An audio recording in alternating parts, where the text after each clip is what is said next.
प्राचीन भारत में एक बहुत ही दयालु व्यापारी रहता था। वह निर्धन लोगों को पैसे दान करता था और अपने दोस्तों की हमेशा मदद करता था। उस व्यापारी ने एक दिन अपना सारा पैसा और पैसे के साथ अपनी ख्याति भी खो दी। उसके दोस्त उसे अनदेखा करने लगे। इन सब से तंग आकर एक रात उसने ये सोचा कि मैंने सब कुछ खो दिया, कोई मेरा साथ नहीं है, मुझे मर जाना चाहिए।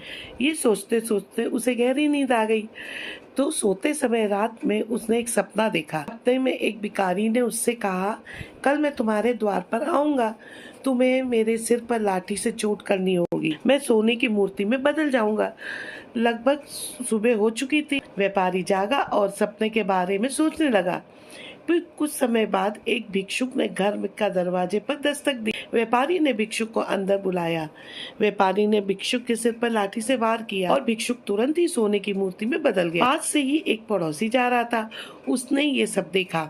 लालची पड़ोसी ने व्यापारी की नकल करने का फैसला किया। दूसरे दिन पड़ोसी एक आश्रम में गया और कुछ भिक्षुकों से एक कठिन पुस्तक को समझाने के लिए अपने घर पर आने का आग्रह किया। भिक्षुकों ने उसका निमंत्रण स्वीकार कर लिया।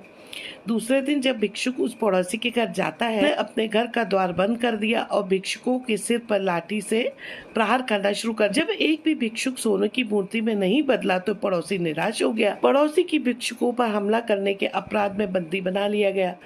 पड़ोसी ने अपने कृत्य के लिए व्यापारी को दोषी ठहराया। राजा व्यापारी की बात से सहमत हो गए। अंत में उन्होंने व्यापारी को मुक्त कर दिया और सैनिकों से मूर्ख पड़ोसी को कारागार में डालने का आदेश दिया। राजा ने व्यापारी को राज दरबार में बुलाया। व्यापारी ने राजा को अपने सारे सपने के बारे में बता दिया। उसने कहा, महाराज, मैंने पड़ोसी से भिक्षुकों पर हमला करने के लिए नहीं कहा। पड़ोसी को ये मूर्खता करने से पहले इसके दुष्परिणामों के बारे में तो सोचना चाहिए था। इस कहानी से हमें ये शिक्षा मिलती है कि बिना सोचे समझे कोई भी कार्य हमें नहीं करना चाहिए।